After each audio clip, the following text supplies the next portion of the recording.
We welcome you to the American Conference on ESPN. Storrs, Connecticut, the site of Senior Day for Sterling Gibbs and the UConn Huskies at 20 wins and trying to sneak into the NCAA tournament. They host the UCF Knights up from Orlando. It's a very American bubble this season. Temple, Tulsa, Cincinnati, UConn all wrapping on the door. Houston coming on strong as well. This is a huge game for the Huskies, Malcolm Huckabee. RPI, BPI, strength of schedule, throw it all out the window. For UConn, it comes down to this. They must take care of business today on Senior Day at home and then win out, and then you're going to make it easy for yourself to get into the tournament. You talked to Joe Lunardi earlier today. He said, got to win this one and likely another one at least in the American tournament, right? Absolutely. There's very little room for error for UConn, but it starts today against UCF. Two of those three guys you see, Roger Ayers, Tim Nestor, were at Duke, Carolina last night. They're joined by Brent Hampton, and UCF has it first. We will see A.J. Davis, quite the scorer, the sophomore for the UCF Knights, who had just 7 in the first meeting. Taco Fall at 7'6", called for the travel. Donnie Jones told us the young man's been playing a lot better recently, but had trouble early in the year with things like traveling. Yes, but the last 4 games he has been playing outstanding for them. 10 points a game, 7 rebounds, and then he's obviously a presence in the middle with his shot blocking ability. Senior laden lineup for UConn, starting Omar Calhoun. Sean Miller, the grad student, transferred from Cornell, misses the first look for UConn. Young team again for UCF. A freshman, 2 sophomores in the starting lineup for Donnie Jones in his 6th season. Off the drive, Davis, and the tip in for Fall, playing above the rim. And that's where he can be dangerous around the basket. He's one of the premier shot blockers in the conference and in the country. But offensive rebounding, that was a concern for UConn coming into this. Defensive and, in particular, offensive rebounds that they give up to UCF. And a takeaway there, the turnover for UCF and Donnie Jones and his team. There's a positive here. In a struggle of a season, they've got home court advantage in the American Conference tournament. And he's got some nice pieces, as you talked about, young key players on his team, starting with Taco Fall. Back on the other side for UConn, it is imperative for them to get off to a fast start. Against SMU on the road, they really struggled in that first half and were unable to recover. A.J. Davis, the finish off the pass from Adonis Henriquez, and UCF the early lead. You mentioned it, UConn off the loss to SMU, a loss to Houston as well. Daquan Walker, the intercept. And Henriquez pulls it back out. Fall down low, over the shoulder for 2. I tell you what, if you allow Fall to catch the ball that deep in the lane, he's going to score, or you're going to have to foul him. He basically caught the ball underneath the basket. You cannot allow that to happen if you're UConn. And Kevin Ollie, you said this before the game, coaches do not like, in terms of gameplay, Senior Day. Why is that? I've done 3 of them now. I did Iowa State, I did Temple the other night, and then tonight at UConn. And a lot of it has to do with the players get out of their routine. And you can see now UCF has got the momentum going early on in this game, starting with dribble penetration, break down the defense, and then Taco Fall. And then right here, again, post defense. And that's been another area of concern for UConn. You cannot allow any big, in particular a 7'6" guy, catch the ball underneath the basket. There's no way you can defend that. The UCF claim is that he is one of the top 40 tallest living people. He's got a wingspan of 8'2". Biggest guy you've ever seen in person? He's got that wow factor. I put him up. He's not as big as Shaq. I remember the first time I saw Shaq. He's taller, obviously, but not as big. Shaq is the largest human being I've seen in person. Made my center at the time when I was a member of the Miami Heat. Alonzo Mourning looked like a little kid standing next to him. So certainly the tallest human being, but the biggest, I got to go with Shaq. And Zoe's a pretty big guy now. Yeah, he is. Off the Purvis miss, UCF trying to build on a 6-point lead. The Knights locked into the 7 seed in the American Conference tournament. UConn is the 5 seed and will play Cincinnati coming up on Friday at the Amway Center. Matt Williams met by the freshman Jalen Adams, who's checked in. Walker off the bounce, foot on the line, and missed the mark. And that was an excellent defensive possession by UConn. It started, though, with Nolan. Nolan played excellent pick-and-roll defense. Speaking with Kevin Ollie prior to this game, he said that was going to be a key. In particular, when they played against SMU, pick-and-roll defense was a struggle. Tonight, they really want to focus on that. Big guy Amita Brima into the game. Set the pick there, and Adams had it lip out on him.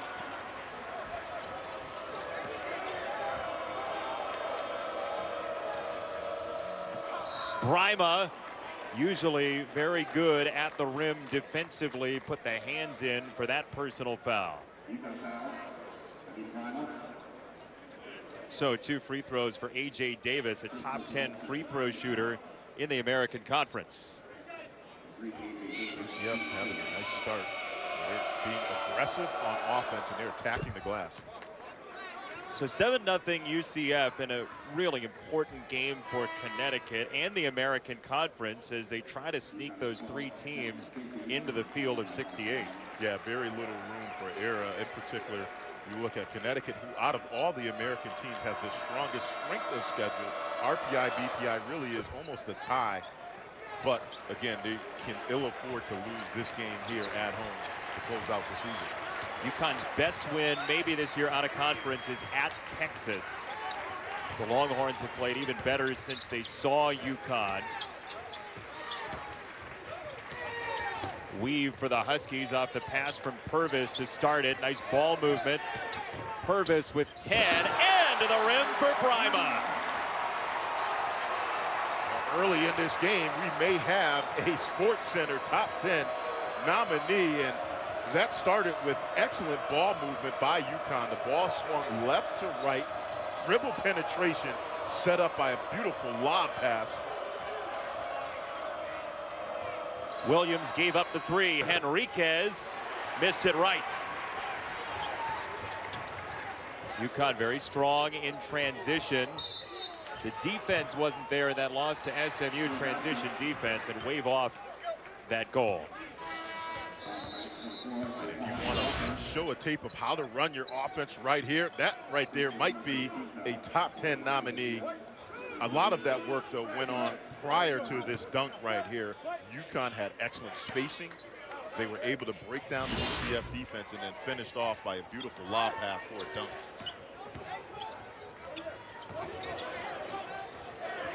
Into the corner, Gibbs rattled it out.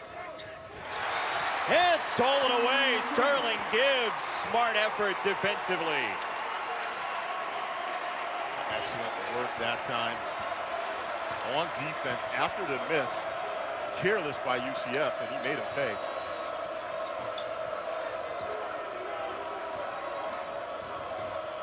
Davis, hard drive. Fall, stuffs it home. How do you defend that? Well, he's been playing some outstanding basketball for Central Florida. These last 4 games, he really has come on. His confidence, and that right there is a big-time putback by the big fella. Then he alters the shot by Brima, forces him to go over top, and 1 and done for UConn.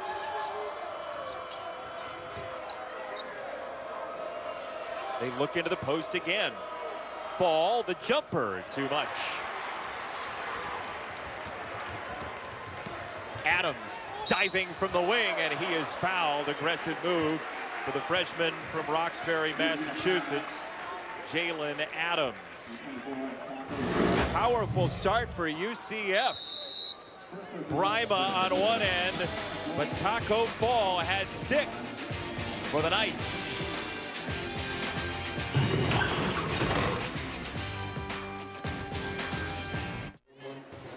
UCF leading UConn 10-4 in a huge game for the Huskies. Jason Benetti, Malcolm Huckabee along with you. And as you look at the body of work for Connecticut, 20 wins. You would imagine Connecticut is right there come Selection Sunday. The question is, what do they have to do to get in? Well, I spoke with Joe Lunardi before this game, and I also had him on air in the Temple game I did on Wednesday. It's interesting because when you look at the American Conference, I think it comes down to how they evaluate the conference, which is going to determine how many teams they get in particular in UConn's case, I think it's how they close out the season. Now, they got an important one today, and then they have to go into AAC play, and I think they have to at least get one more to feel comfortable about their chances to get in. That head-to-head result is important. UConn has lost twice already to Cincinnati, and those two teams are set up for a 4-5 matchup in the American Conference tournament into their first game. So you have got to believe the winner of that is in much more stable footing than the losing team. Well, absolutely. And the other thing that you have to take into account, and Joe talked about this, is these conference tournaments. Now, you're going to have, obviously, out of the MAC, a team like Monmouth. If they don't win their postseason tournament, how that throws it in. Are they an at-large team? You're going to have other conferences with similar situations. A Stony Brook, what happens to them? So there's a lot of moving pieces, but for UConn, it's simple. Take care of business day at home, and then I think you got to win one more to be comfortable. Rebound for Sean Miller. Adams to push. And a lot of traffic there off the pass. Purvis recovers, and that was on the cylinder when it was tipped by Nolan. So offensive goaltending against Philip Nolan. Well, you talk about bid thieves. Just yesterday in the Missouri Valley, the Northern Iowa win against Wichita State certainly doesn't help matters. Yeah, that's another one as well, too. Again, another interesting team. You feel, obviously, for that Wichita State team with their seniors, Van Vliet and Ron Baker, but certainly what do you do with them? A lot of people look at them, they think they're deserving of a bid. So, again, there's just so many different scenarios that could play out in the next couple of days. And the less of that happens, the better for the American Conference and the UConn Huskies, certainly. Off the kick, Miller tees it up and left it short. Chance McSpadden has checked in, the freshman reserve point guard. Really recruited as a shooting guard, but has to play some point for this team. Very thin at the guard spot. Williams has struggled from three recently and missed that one. Daniel Hamilton into the middle of the lane. Got the rebound, nifty dribbling. Purvis is fouled hard.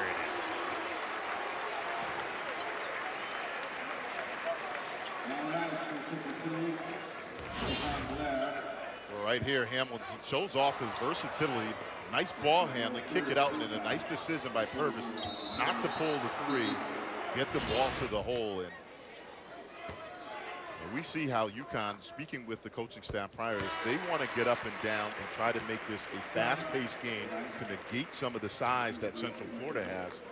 They've been getting some good looks in this last 3 to 4 minute stretch. Obviously, that first 2-3 minutes for them was shaky, but they've settled in nicely now, and they're getting better offensive possessions. They have 7 of the last 9 points to draw within 3. Donnie Jones expected pressure on his point guards today from the UConn defensive guards. Henriquez, the step back, tough shot. Out of bounds to the Knights.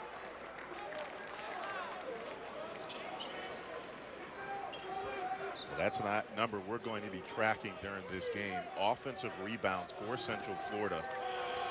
Speaking with Coach Kevin Ollie, he felt they must rebound the ball prior to running out. Defensive rebounding was going to be a key.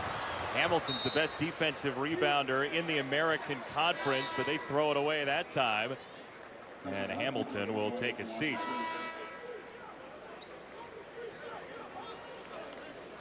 In that last game against SMU, they had 17 turnovers in that game. And we talked about the start. They needed to have a good start. They really struggled on the road in that first half against SMU shooting the ball.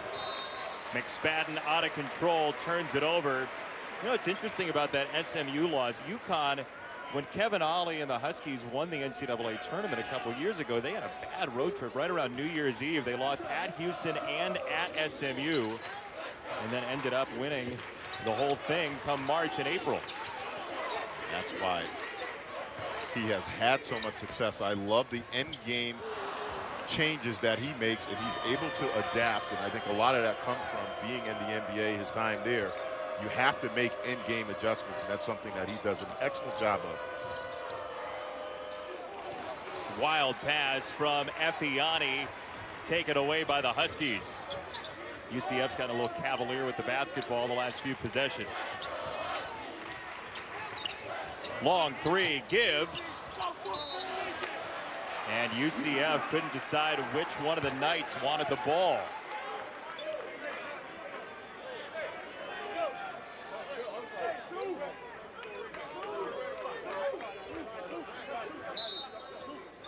In that SMU game, UConn in that first half shot 26% from the floor, 34 for the game.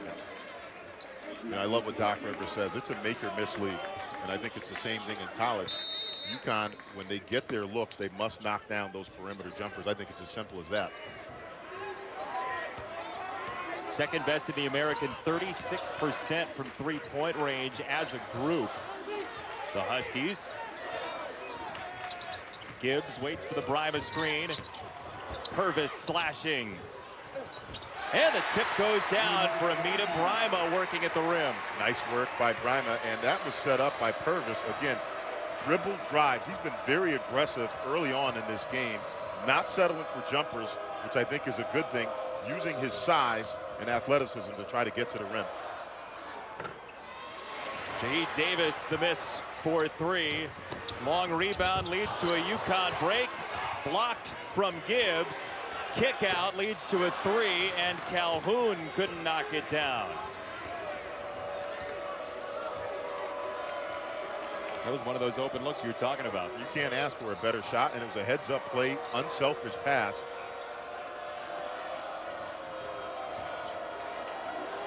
Davis wanted to do it himself. And a whistle down low going against the Knights and Blair. UCF opened 8-0. UConn charging back about 9 minutes in.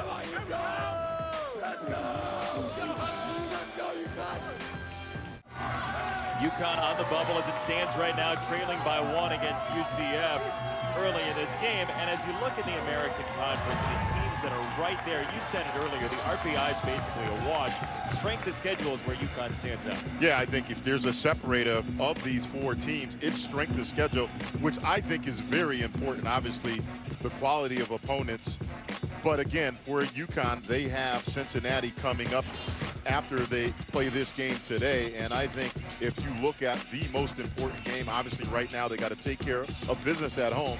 But I think this winner of that 4-5 game right there, Cincinnati versus UConn, will be feeling pretty good about their chances of getting into the tournament. And then you push it further. If they were to get a win against Temple, if everything holds, and Temple does beat ECU or USF, that would certainly help matters as well for whichever team wins that 4-5 game, which may be a play-in game into the NCAA tournament. We'll find out.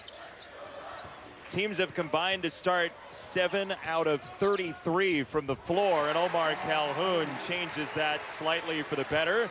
And UConn's first lead is 11-10. Well, Jason, I've been impressed with UConn's ball movement. They've settled in nicely. You can see the pressure defense picking up, and we expected that coming into the game. UCF really struggles against pressure like this, but the offense for UConn really has picked up. Davis blocked by Brima. Adams, a power dribble and a foul. He'll go to the line for 2. Again, that is set up by getting a defensive stop. UConn, you can see the pressure has picked up right here. Excellent D. And then now you're off to the races. And right now, the momentum has changed in this game, and it started for UConn on defense. Well, the headline news for UConn in terms of national rankings is the free throw percentage. UConn 4th best in the country shooting free throws, over 77% for the year. And you know that helps you quite a bit in March. Well, it absolutely does. And in particular, the way that UConn plays, they're very guard-oriented. Now, granted, they take a lot of threes. They average 7 threes made per game. But I think close game situations, in particular as you get into that conference tournament, I think free throws are certainly going to be a factor in any game that you're playing that's close.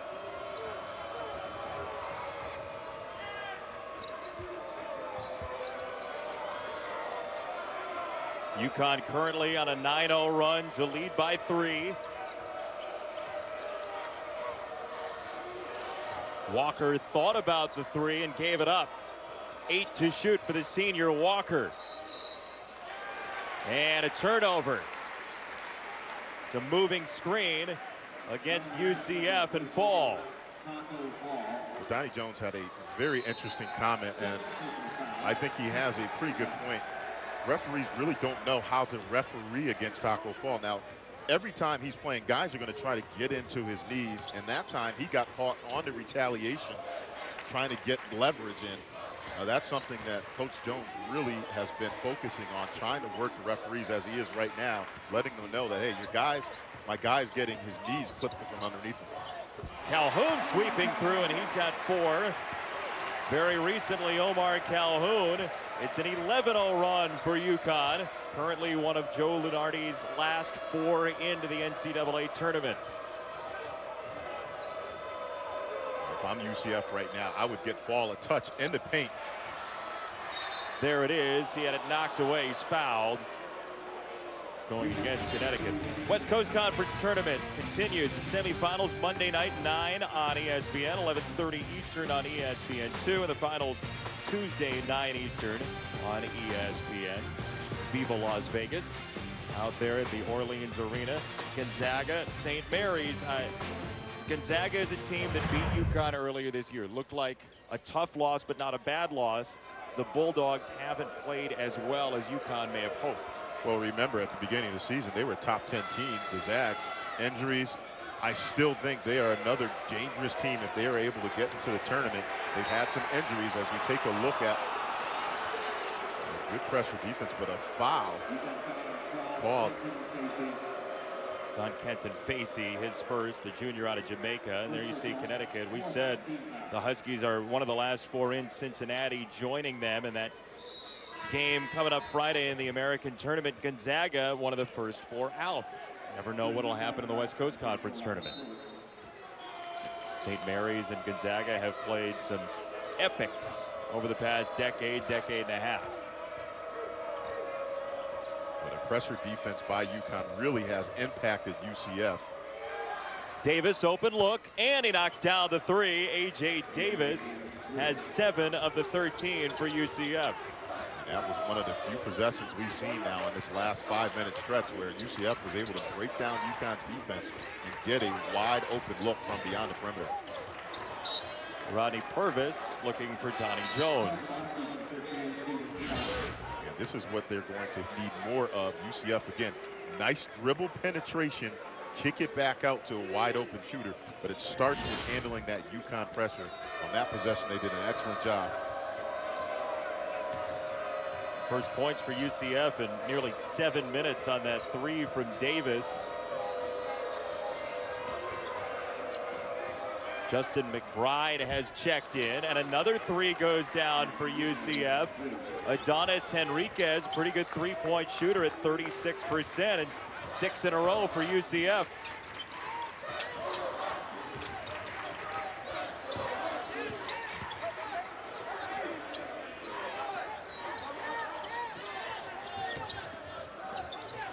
Calhoun the kick. Purvis rimmed it out, and Justin McBride the rebound. 6'10", 325 down there, McBride. Taco Fall 7'6", 300. Some big guys on this team. A foul called against Connecticut. 7:42 to go first half. UCF giving UConn some trouble in stores now.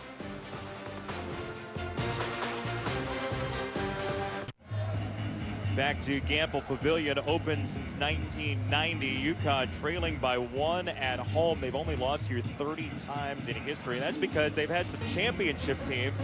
1999, Rip Hamilton and the crew, the 1 seed. Jim Calhoun doing karaoke there, clearly. Then, following that, a couple years later, 2004, 33-win team as a 2 seed, the second for Coach Calhoun and the Huskies. 1 more before his departure, the 2011 team. Boys, he had some point guards here at this fine institution. Then Kevin Ollie does it with Shabazz Napier, 32-8, 7 seed, nearly lost to St. Joe's the first round, and found their way to the championship 1 more time. So as they know around here, you got to get in first. And with a loss today, Joe Lunardi says they wouldn't be in the bracket anymore. Yeah, obviously this is an important game for UConn. They have to have this one, and then they got to take care of business once they get into the American tournament. But certainly today is a must. Miss for McBride. Filling the lane with Facey. And the junior out of Jamaica, the miss.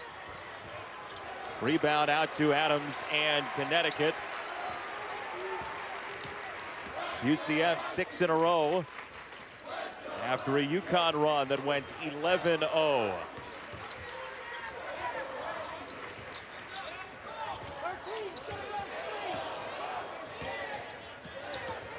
Purvis, long two, and he got it.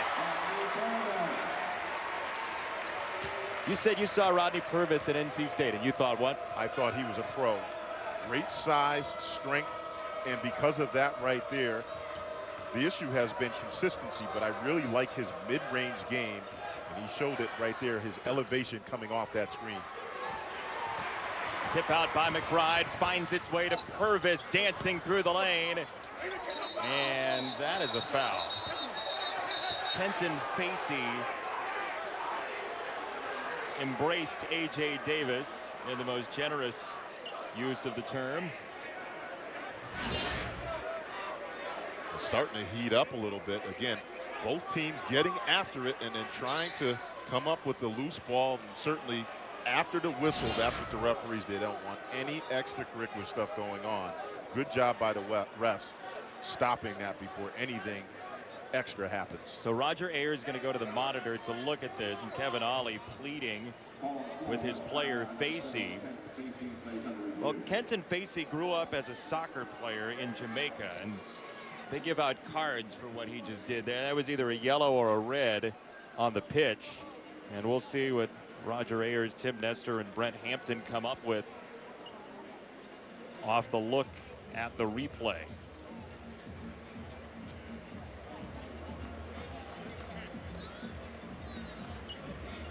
Well, anytime that you make contact above the shoulder area, whether it's throwing an elbow, fist, or a swing, they're going to take a look at it and make sure that no contact was made, and then they're going to determine whether any type of flagrant foul needs to be issued. Whether or not that turns out to be a flagrant foul, we all can agree that was just needless. You know, I think, can't we? Well, you know, look, if you're Kevin Ollie right now, UCF right now has come out and they have started off as the aggressor in this game. So you want Kevin Ollie, your guys being aggressive, going after every loose ball. Roger Ayers just signaled to us no flagrant foul, so just a common foul, 6th team foul, 2nd personal against Facey, and off we go.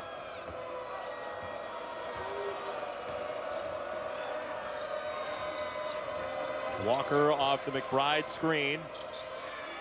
They do hit the post with McBride. And he changed his pivot foot. He stepped with the left, turnover, UCF. That's excellent post defense that time by Nolan. You saw early in the game, Fall was catching the ball deep in the post. You can tell the adjustment that the UConn coaching staff has made with their bigs. You cannot let them catch the ball deep in the post. Excellent job that time by Nolan. UCF 4th worst in the country in turnover margin, -2 early in this game. That's 343rd in the nation in turnover margin. Near travel, Adams, and he buries the jumper. Neatly done by Jalen Adams. Well, he's the guy that the future is very bright for this young man. Super talented. Carl Hobb, the assistant who was responsible for recruiting this young man, they rave about him and his ability to break guys down off the dribble. How about that? Another great point guard prospect in Stores. He certainly has all the talent, handle, and finishing ability as some of the great ones. A little too much dribbling from Walker, the 8th turnover for the Knights.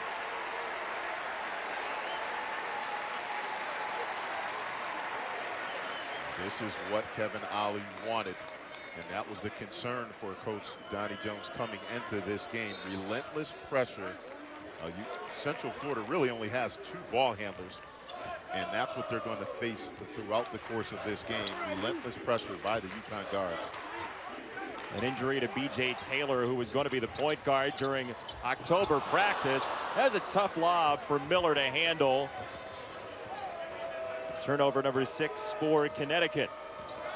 Walker finds a lane. Drive and kick.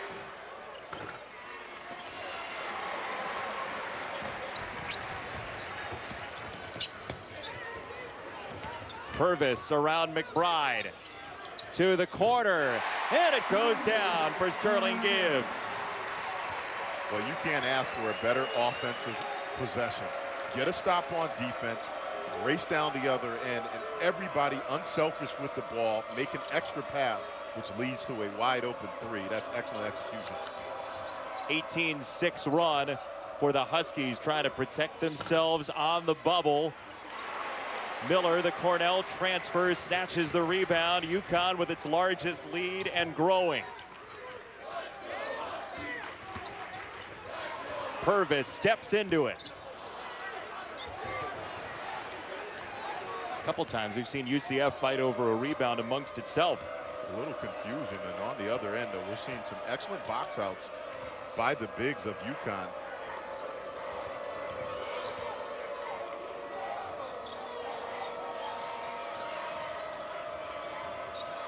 Enriquez with Purvis right there. Nice defense from Rodney Purvis. And that's where this game has changed for UConn. They have gotten after Central Florida on defense. Little floater from Gibbs. 7 for Sterling Gibbs. Timeout, UCF. 9 in a row for the Huskies. They've got the fans in stores rather pleased.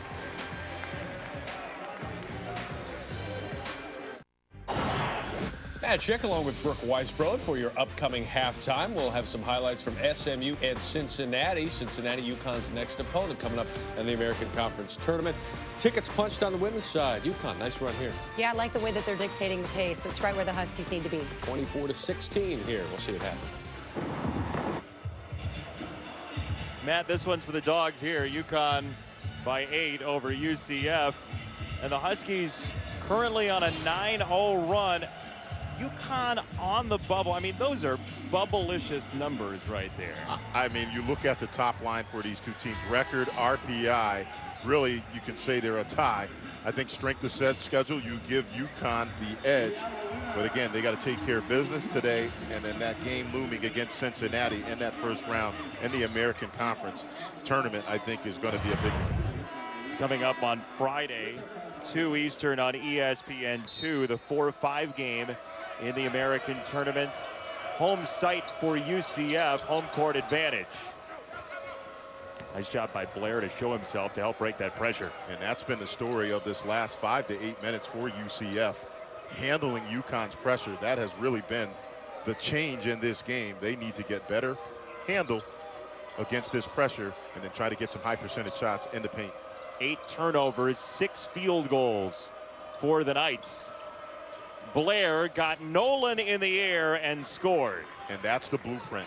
Break the pressure and then go down low inside the paint where you have an advantage with your size. Excellent job that time by UCF.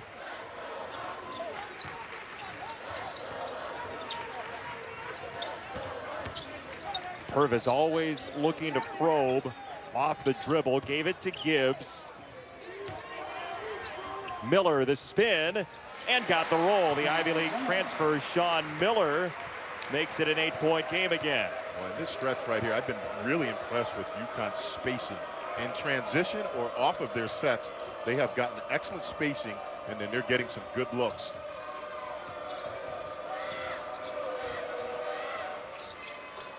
Open look for 3, knocked down by Matt Williams, who came in 0 for his last 14 from 3-point range.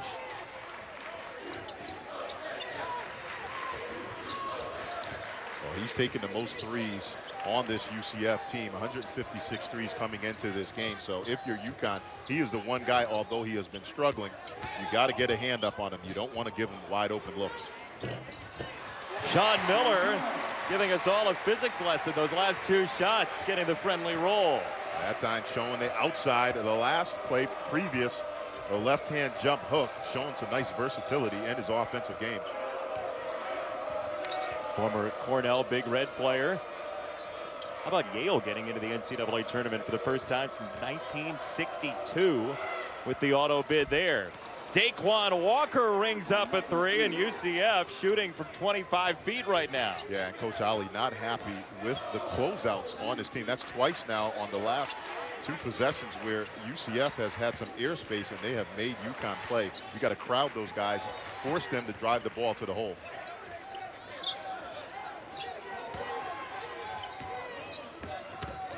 Purvis wheeling. Kevin Ollie told us before the game it's just been inconsistent 3-minute spans that have really hurt Connecticut, and maybe in the midst of one of those right now. That's what you can ill afford, but the good thing is that their defense has been pretty consistent throughout this first half. Offensively, they've been a little up and down. Walker the drive, rebound for Nolan, and this is UConn basketball. Don't forget the Women's American Conference tournament coverage continues today, 4:30 Eastern. Hey, look, it's Gino Auriemma's ladies against number 5 Tulane at the Mohegan Sun. That's the semifinal, UConn and Tulane. Brianna Stewart, one of the best players we've seen in women's collegiate basketball. And not only are there national championship banners all over this place here in stores, Gino's got his own Italian restaurant just up the street. Well, so, I think they're going to run out of banners for his squad. I mean, it's just unbelievable what he has done in this game of women's basketball. Just phenomenal run that they have been on, and just outstanding players.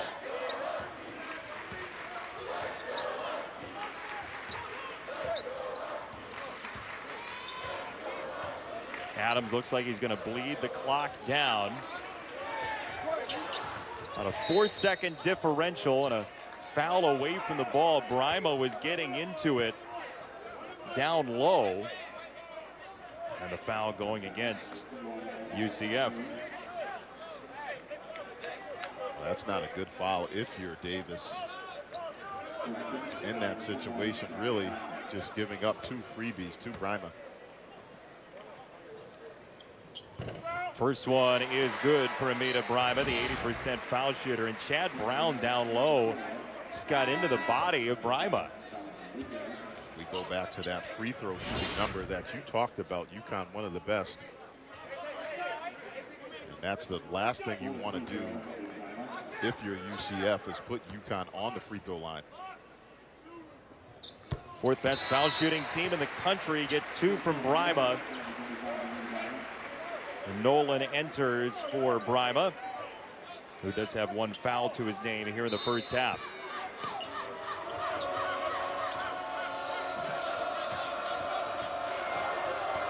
Davis up the sideline with 5.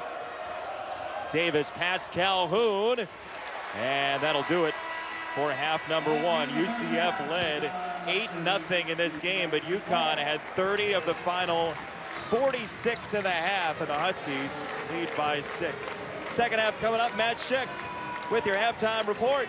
Matty, take it away. You are watching the American Conference on ESPN, and we come to you from Storrs, Connecticut, where the Huskies need a win to help themselves in their NCAA tournament cause. They lead by 6 at the half against UCF.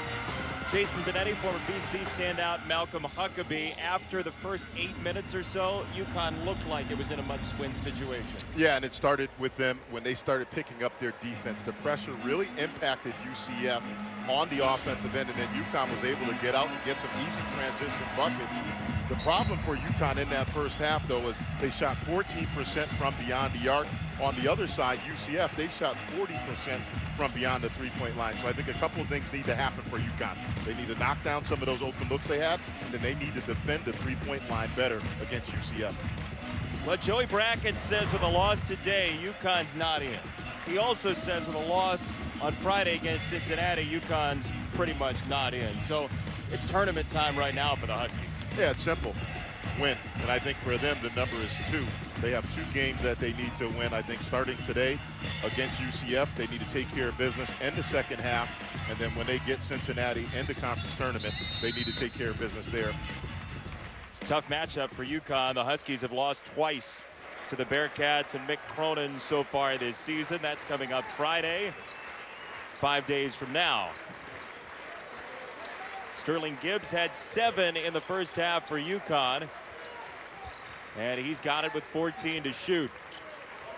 Purvis on the drive and kick. Gibbs, open man, flashing into the lane, and Taco Fall wiped it away. One of the premier shot blockers in this conference, averaging close to 4 blocks a game and showing his length right there on that possession. An 8'2" wingspan. It reminds me of my freshman year going up against Dikembe Mutombo and Alonzo Mourning of Georgetown. Anything in the lane they were going to get their hands on. He is just so long. Really hard to describe unless you see him in person. They'll both turn you into a three-point shooter, won't they? Real quick, I worked on my mid-range game as he continues to impress. Taco Fall has shown, obviously, the defense, but I've been impressed with his touch around the basket. That time, the slam dunk. Excellent footwork for the big, and he has been impressive in this game thus far. Freshman out of Dakar in Senegal. 7'6". UConn running the weave offensively. 3 to shoot for Purvis. Turned his back. Tipped ball. They're not going to get it off. The slow starts. And this young man right here, the future is very bright for UCF. One of the premier shot blockers in all of college basketball. And then right here, his footwork is excellent. Nice spin move and finish. And he's got something you cannot teach. And that's 7'6". And a wingspan that makes him about 11 to 12 feet. I mean, he is just unbelievably long. At 38 points his last 3 games. Now they play inside out with the repost. And he's pushed off the block. See, that's the type of call that Donnie Jones is hoping he'll get at some point. When he gets dislodged, no matter how tall he is, it's a foul. We talked to him before the game. He said, listen, every game before, as soon as I walk into the arena, I'm lobbying the refs. Guys are getting into his knees, and he's got an excellent point because he's so tall. So guys are already going to be at below his waist, and they just try to dislodge him in the post. And he thinks he's at an unfair advantage. So now he's starting to get some of these calls because he's been lobbying so much to the referees. I mean, look at Phil Nolan down there. He's 6'10", and he looks like he's 15 years old next to Taco Fall. Into the post, and a 3-second violation. You talk about drawing the short straw. Philip Nolan has that today. That's a tough guard. Yeah, UConn very fortunate on that play. Again, Fall was in the paint, really underneath the basket, and UConn again fortunate to get a 3-second call there. Otherwise, he had an easy, uncontested dunk again.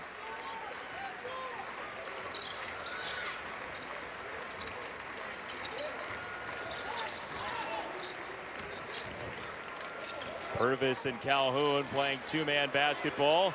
Purvis wants it back and got it for 3. Yes. I said that was a key coming into this second half for UConn. They need to knock down some of those open looks they were getting. In the first half, 14%. That's a good sign starting off the second half. Purvis off an excellent ball movement, again, knocking down a 3. Yeah, just 1 made 3 in that first half for Connecticut. Usually a pretty strong 3-point shooting team, 36% as a group. As Nolan and Gibbs come out, Amita Brima back in. That's a better matchup defensively for Connecticut against Taco Fall. On UCF again, I'm going right back down low to Fall. Let him get a paint touch before I try to get anything on the perimeter. He's battling with Brima for position. Now shows the screen. Pick and roll. Taco Fall, the hammer. A Sports Center top 10 nominee right there. Beautiful lob pass to Taco Fall, who finished it off. But that is just excellent pick and roll defense by UCF.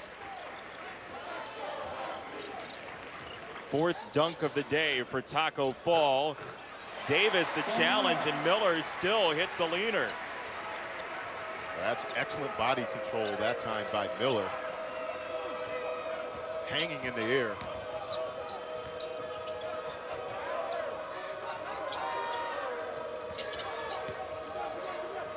I wanted to screen and roll again. Instead, Henriquez goes for Walker. Davis wildly taken away by Purvis. Adams, the juggle, still scored. Neatly done by Jalen Adams. And you can see that's what UConn wants to do. They want to force the pace of this game, get up and down, where you eliminate the size of Taco Fall. Excellent game plan by UConn to try to get out and run.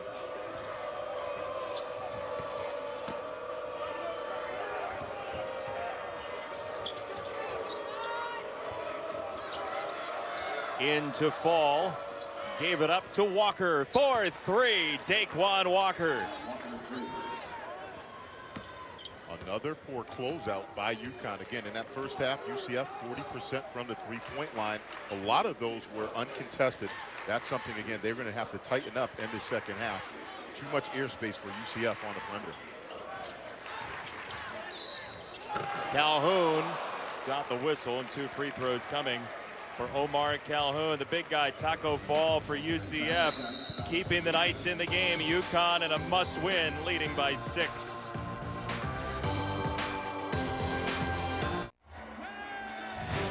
West Coast Conference tournament coverage continues. The semis are Monday night. That's tomorrow, 9 Eastern on ESPN, 11:30 Eastern on ESPN2. Gonzaga, BYU, St. Mary's, Pepperdine. Finals Tuesday, 9 Eastern on ESPN. Will there be some bid-stealing shenanigans out at Orleans Arena? We will find out. UConn will certainly be interested in that. Taco Fall for UCF hanging around for the Knights. He has been impressive. His length you cannot teach. 7'6", wingspan off the charts. I've been impressed, though, with his touch. Now, right here, that's just a putback, and then his footwork. The timing on his shot blocks is excellent, but right here is what has made me impressed the most. His footwork and timing and hands. He definitely will be playing for a paycheck when his career is done at UCF. Because of his size alone, he's going to get a look, but his hands and footwork has been impressive in this game. It's difficult to say that he reminds you of anybody, but who's maybe the smoothest big that you've ever seen? It's hard to say, but I'd say the biggest person I played against in college, the tallest, was a guy by the name of Constantine Popa out of Miami. 7'4", but different from this young man right here because he has a strong base. Constantine Popa, you can maybe get him out of the lane, push him. He has a nice, strong base. I think his lower body strength is much more advanced than Popa's was. And then his hands and footwork and ability to block shots has been impressive. And I think, again, that's the reason why he eventually will be playing for a paycheck someday. Remember, this is just his freshman season. A lot of time to go in his career for a UCF squad that's 12-16, locked into the 7 seed in the American tournament starting Thursday. Take away by Calhoun, hit ahead for Purvis on the lob. Bryma lost it out of bounds, UCF ball. Well, you can't ask for a better look in transition. Again, UConn pushing the pace. Almost had a point-blank lob dunk, but a mishandle and unfortunate break for UConn right there because they surely had a uncontested deuce. Turnover number 8 for the Huskies to 11 for UCF.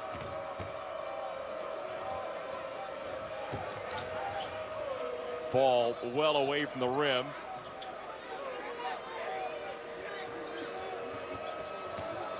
Davis waves off the screen. Recovery by Adams into the corner. The 3 for McSpadden off the mark. Hamilton with a forearm shiver to Walker. And they call it against Walker. Well, that was another good defensive possession by UConn. Again, contesting the shot, and then they're off to the races, and this is where they are best. UConn very fortunate right there that that was not an offensive foul. It's on Walker. It's his second personal. And Amita Brima has had a shoe malfunction. How many times you say that in a game? Shoe malfunction. Very rare, but always interesting. Purvis for three. No, sir. Well, another good look that time for UConn. That one a little deeper, but again, a high percentage shot from the three-point line, and UConn unable to convert on that possession.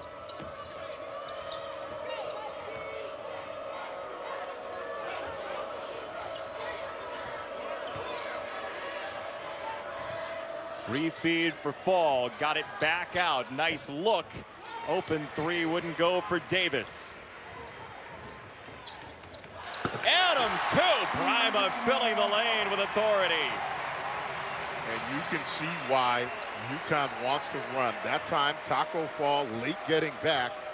The man he was supposedly be guarding, Brima, runs the floor. He gets an uncontested deuce. And timeout, Donnie Jones, the sixth-year head coach, freezes this. Huskies lead by 10 here in Stores.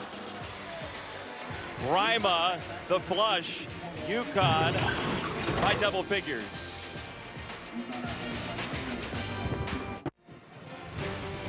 Oh, it's that time again. ESPN Tournament Challenge. You can download the app or visit ESPN.com/bracket. It opens March the 13th. That is a week from now. Tournament Challenge getting underway. And we come to you from Gamble Pavilion, where UConn's trying to get into the available choices for your bracket. Kevin Ollie's looking at a stat sheet, but it might as well be that resume for what he's got on his mind. Well, I look at this UConn team, and I think they are deserving of a tournament bid. Now, whether the committee decides that or not, that's up in the air. You don't know, but they need to obviously take care of business here today at home, and I'm sure they will feel a lot more comfortable if they were able to win this game and also go on and beat Cincinnati in the tournament. Remember, they won the title as a 7 seed back in 2014. Connecticut, though, has not missed the tournament back-to-back years since 1989, before Gamble Pavilion was even open, and that's what they're in danger of right now, having missed last year. Williams off the bounce, drew iron. Fall got a hand on it, and away comes Jalen Adams. Hamilton's been very quiet, still has yet to score in this game. It does have 5 rebounds. Well, he is definitely the X factor for UConn. Speaking with the coaching staff, they feel that when he plays well, both defensively and offensively, UConn tends to win games. And certainly that's going to be another key theme, obviously, in this game to close out, and then as they get into conference tournament play. Second block there for Taco Fall, and Hamilton will key it in with 6 to shoot.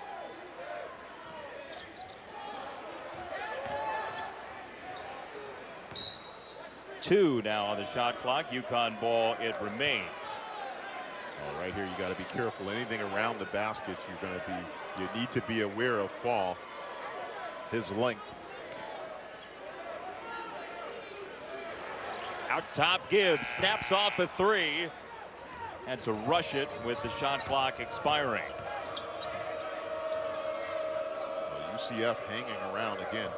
I think their best offense is running it through Taco Fall, and he's an excellent passer out of the post. Get him down low in the paint, let him go to work, run your offense through him. It's a high screen off of Hamilton. Williams blocked by Brima.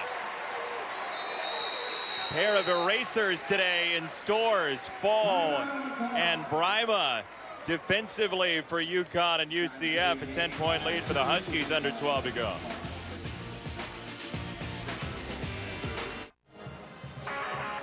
No guarantees. We think Bucci and Levy are going to have their faces painted like that as well tonight. Sports Center at night after the Pac-12 Women's Championship game.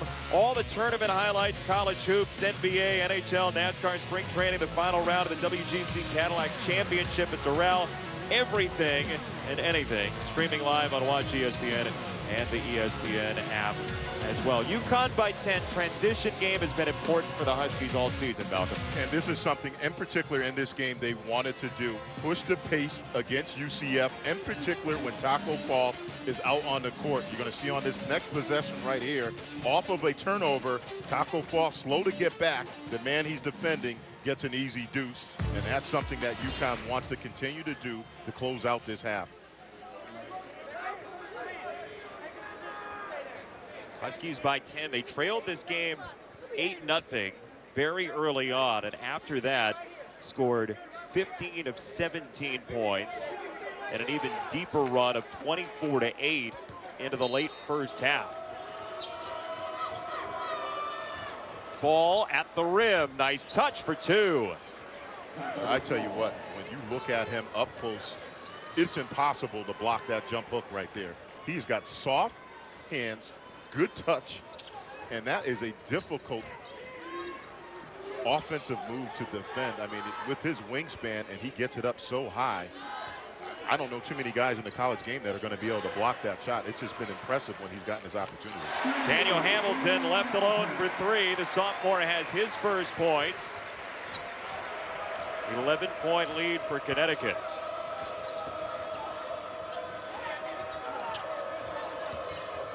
UConn, one of the last four in right now for Joe Lunardi. Fall has it batted away, looking to pass. Gibbs ahead to Hamilton, and he absorbs the contact. 2 free throws coming for Daniel Hamilton, who earlier this year had a triple-double, and he plays that type of role. Very versatile sophomore. Yeah, he's definitely the most versatile guy on this team. You'll see him at times get a rebound, lead the break, and then make a pass. And he's so critical to what they do on offense. And again, the coaching staff feels that he is the X factor to this team.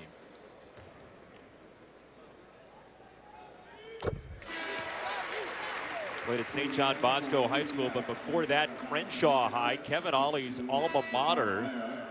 Hamilton and Ollie with that connection out in the Los Angeles area. '13-year NBA player, and from every account, a fantastic teammate. He was the one charged to kind of mentor Kevin Durant very early in his career in the NBA. Nothing but respect for that man right there. Many battles back in the day in the old Big East. We had a laugh today. We looked at some of these young guys, but you know, not only has he done an outstanding job with these young men in terms of their basketball game, but I really like what he and Carl Hobbs and that staff do with these young men off the court and trying to teach them about the game of life. He's just done an outstanding job all around. Quick move down low by the big man, Stephon Blair. You're dating yourself when you say back in the day. They have color photos of you guys. You know, it's not black and white. Hey, we both laughed. We said we got some gray hairs on the head, and knees don't work quite the same, but it's certainly a lot of fun watching these young men go up here and do battle on the court. Purvis had it roll out and got a hand on the rebound. Well done by Purvis to start up the offense again for UConn. Take away McSpadden, and he kicked it out of bounds.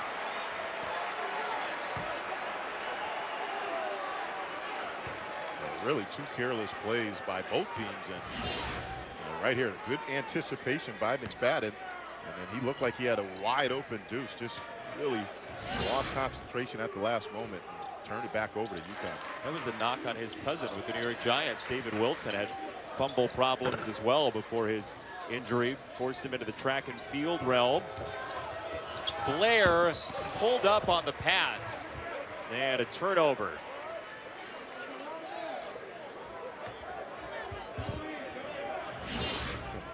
Well, the equipment guys right here, look out below right at the camera, and then a player coming right behind, but not a good decision that time by UCF. Again, value the ball, really nothing was there, and it would have been a difficult catch and finish even if he was able to catch that. Costly turnover. We'll have to check the camera operator injury report, officially announced on Mondays every week.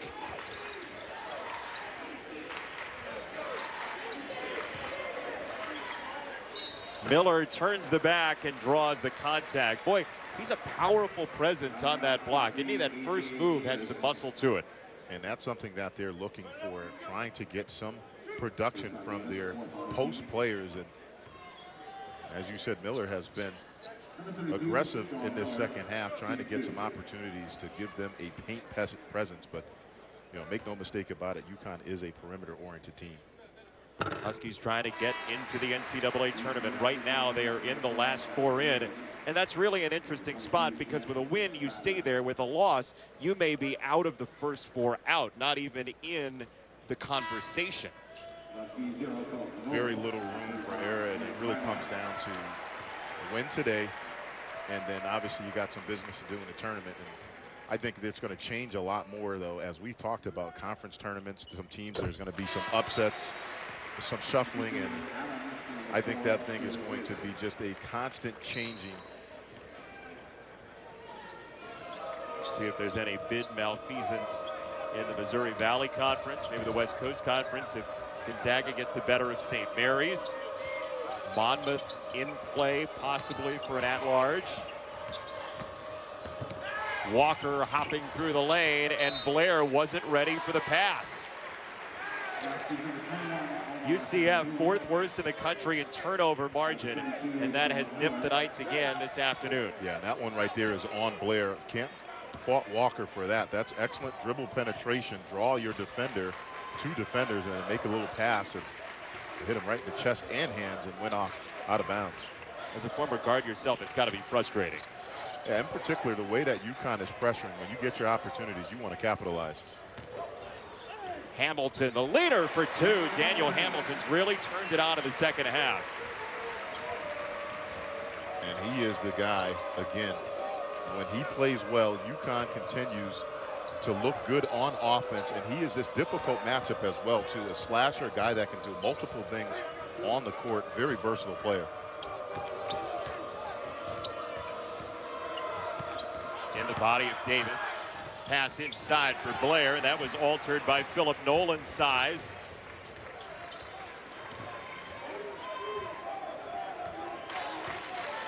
Well, in the first meeting, UConn gave up only 41 points. The defense was outstanding. The second fewest points ever allowed on the road by a Connecticut team. Take away Henriquez.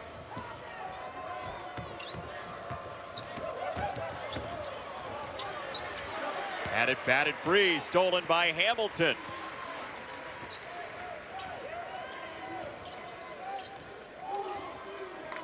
Well, UConn's defense, Kevin Ollie told us before the game, there have been some lapses, but he's been overall pleased with the defense this year. Yeah, and they've been, even in this game, although they've had a few lapses, as you talked about, closeouts in that first half, they've been solid. I think the issue for them is offensively, in particular with turnovers. Hamilton, another 3. He's got 10 of the last 12 for UConn. Jason, that is set up again. Purvis has been excellent in this game. Dribble drives, I'm really impressed with how he probes the defense, and then that's a beautiful kick-out pass to Hamilton.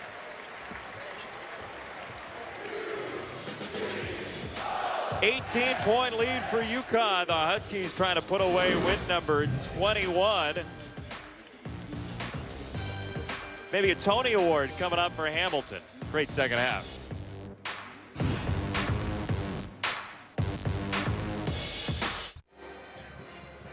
UConn by 18, 53-35. And the one thing you need to know, traveling with Malcolm Huckabee, he knows everybody from the old school Big East. I mean, that's your reminiscing wheelhouse. So we dug a little bit in the microfiche, okay, for some of those days against UConn, Boston College's Eagles, a young Malcolm Huckabee at Gamble. Well, this is something that me and Kevin Ollie laughed about prior to this game. I wish I could run like that again. I'm tired looking at this film right here. I'll tell you what, a lot of great memories, a lot of great players. I text back and forth with Scotty Burrell, another great player in the UConn history. So we had many great battles against these guys. And again, nothing but respect for Kevin Ollie, the job that he does, but both me and him laugh now. We said, man, I'm tired after like 10 minutes of running up and down the court right now. Don't have the energy or legs like we used to. You can still play a mean game of Horace. I saw you at the Carrier Dome back in December. You can fill it up now. Oh, yeah, definitely can shoot. Just don't ask me to play any defense. None at all. None. 0. UConn by 18 here at Gamble, which has been open since 1990, the beginning of your career at Boston College. UConn 167-30 in this building. I knew that. You know, I'm putting that one on the director, putting that one in there. That is awesome. Just, you know, an awesome job. Obviously, the atmosphere here in this building is great. And, you know, the fans, the support that they have has just been unbelievable. And Kevin Ollie picked up right where the Hall of Famer, Coach Jim Calhoun, left this program. And they continue to be successful. Purvis was open, couple guys open. Jump shot good for Philip Nolan, his first points on his senior day here in Storrs. I'm going to ask you how many of those 30 losses you contributed to for UConn here at Gamble. I don't think it was a great career for BC in the at UConn realm. I was waiting for you to throw that one in there. You Syracuse guys, I tell you. I'm too nice of a guy to do that to you. Foul on Hamilton, the sophomore.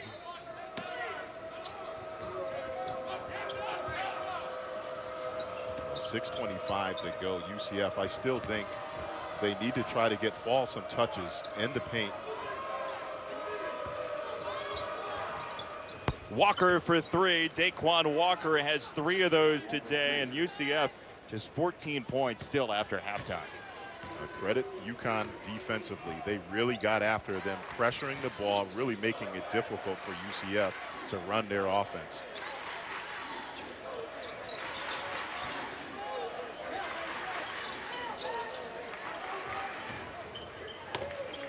Hamilton got it. Nice move. Well, when he is on, he is very smooth with the ball. That is an NBA move right there. Spin, and then a little off-balance runner off the opposite foot and kiss it off the glass. Difficult shot to make. He made it look easy. All 12 of his points after halftime for Connecticut. Taco Fall gridlock down low, trying to box out the foul against Nolan. We're going to take a look at this Daniel Hamilton move. This is an NBA move right here. Face a guy up, spin, and then right here off that opposite foot, just get it up before the defender can get a chance to get his hands up. That is a very difficult move. And you can see he's turned it on, Daniel Hamilton, in this second half, and that's a big reason why UConn has this lead. Comes from a very athletic family. His brother Jordan, the former 26th pick in the NBA draft out of Texas. Brother Gary played at Miami. Steal for Calhoun. Hamilton was ready. So was Calhoun. It's a question of who was more open for Connecticut that time. Fall on the lob at the rim and fouled by Calhoun, just pawing at him to try and extract it from the big guy. UConn 20 wins right now, hoping to get into the NCAA tournament to avoid missing 2 years in a row. Joe Lunardi has the Huskies last 4 in. They will play that Cincinnati team coming up on Friday in the 4-5 game in the American tournament at 2 Eastern on ESPN2. Huge game.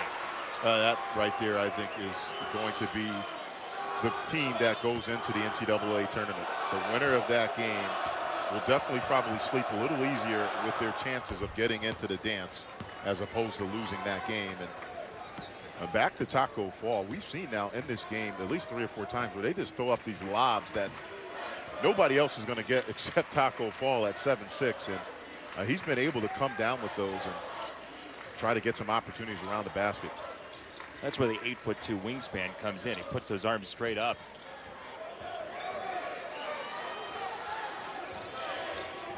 Gibbs doubling back, gave it up. Purvis. And UConn has a fresh 30.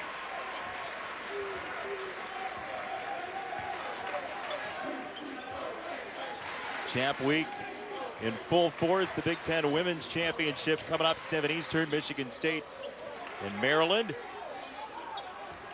UConn women will play here at 4:30 Eastern time in their semifinal in the American Women's Tournament. Well, UConn continues to get some high percentage shots. Just really, some of them, they've been inconsistent knocking them down. They have not been bad shots. They've been really good looks. just unable to convert. Wraparound pass from Davis. Enriquez off the mark. Hamilton, two guys waiting for it, and Facey finishes. And that's what makes Daniel Hamilton special. Rebound the ball. He's one of the better rebounders on their team, and then lead the break. Nice heads-up play, which led to an uncontested layup. Very unselfish play by Hamilton.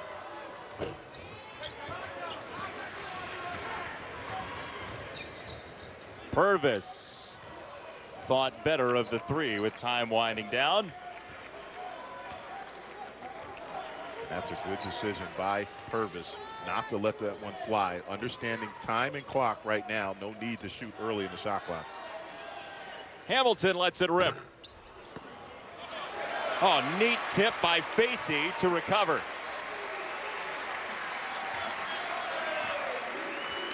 UConn's depth showing in this game. 9 guys have played significant minutes.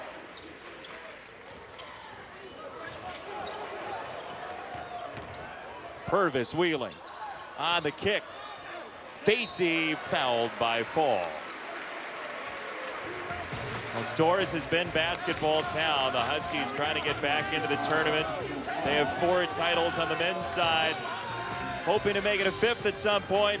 Gino Auriemma's team coming up on our airwaves at 4:30 as well, and they've filled the rafters. Here at Gamble.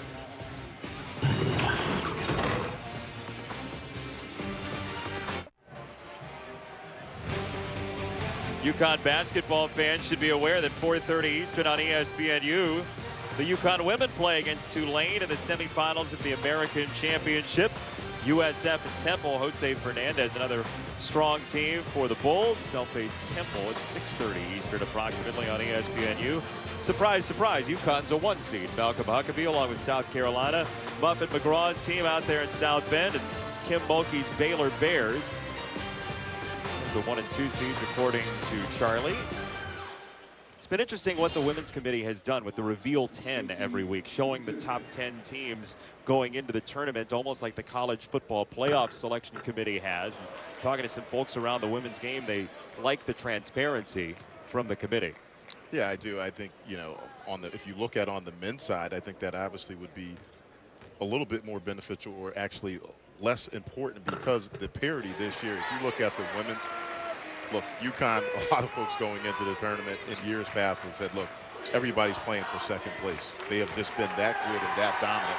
I think on the men's side, I think seeding really does not make a difference. I think really 1 through 12, you're going to see some of the higher seeds pull off upsets early in this year's NCAA tournament on the men's side. And a little senior night nod from Kevin Ollie to his team.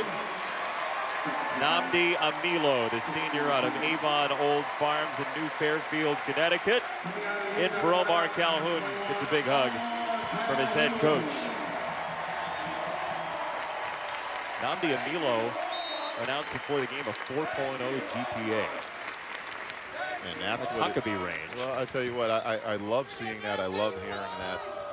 You see these young men, obviously, they come here, they're students first, athletes second, and you just like hearing those type stories where young men take it just as serious off the court as they do on the court. Excellent job by that young man. A.J. Davis, the son of the former NBAer Antonio Davis. Antonio never could put it on the deck like that, huh? Well, I'll tell you what, we saw him here prior. He's at this game tonight. Watching this young man play, I just love his physical nature in the NBA game. UConn uses a timeout to substitute. One more time, Stephen Enoch back in. And we talked about UConn being squarely on the bubble in the American Conference. And the epicenter of the bubble is the American. At this point, UConn will play Cincinnati in each team's first game in the American Conference tournament. It'll be interesting to see how this shakes out. Yeah, and I think also Temple is another interesting team as well, too. And I remember last year, I really thought they would have gotten in. Will Cummings, one of the better guards in all of college basketball. It was a shame I felt that they were unable to get into the field.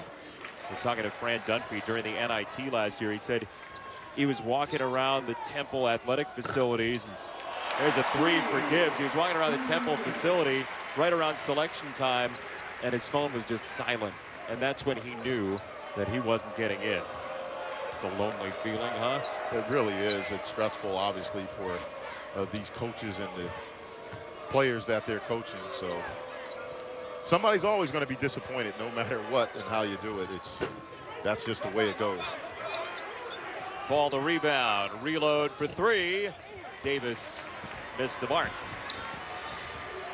Purvis, lob, yes sir, Facey on the payoff.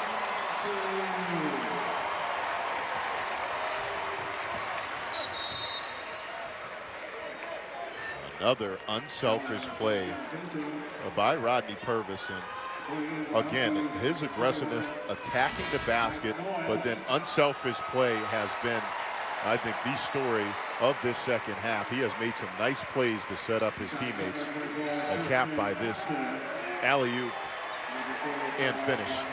An ooh-la-la moment for Facey. Purvis out of the game. And you said it. You've always known he's going to be a scorer. Kevin Ollie knew that as well. But when he's playing unselfish basketball, UConn is a high-level team. And when he's defending, I felt he, along with the other UConn guards, did an excellent job changing the pace of this game with their pressure defense, and then they were able to force the action on the offensive end where they were able to get out in transition off of their defense.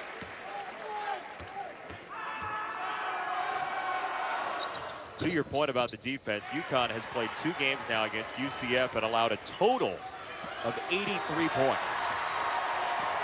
I think the other big number for UConn in this game, 26 points off of turnovers. Nnamdi Amilo with a shot to score, and now a foul given by Connecticut and Mike Noyes. They're trying to get Amilo some points here, I think. No, I think right now they're just trying to make a substitution, and that is they want to get Miller out of the game. To the round of applause, a grad student.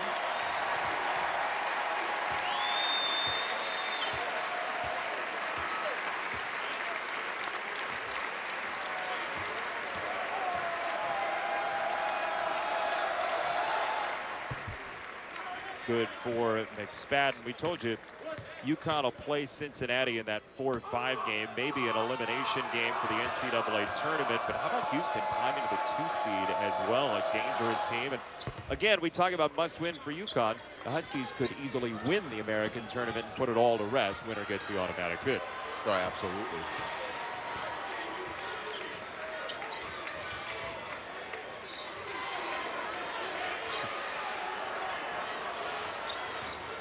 Nnamdi Amilo wants some points, and he will get a chance at it. He was fouled.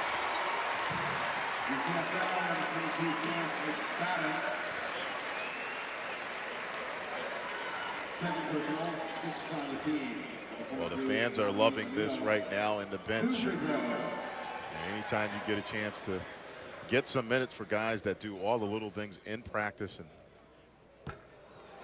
never really get a chance to play, they're getting rewarded with some minutes here, and the bench and fans are loving it. That's the 5th point in the career of Nnamdi Amilo. Number 6 follows soon after.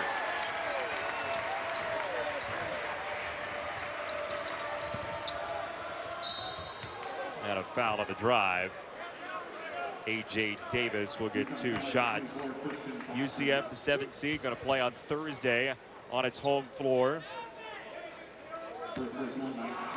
Don't forget, the UConn women will play coming up after college basketball live. Tulane and Connecticut, 4:30 Eastern. Gino Auriemma's #1 Huskies.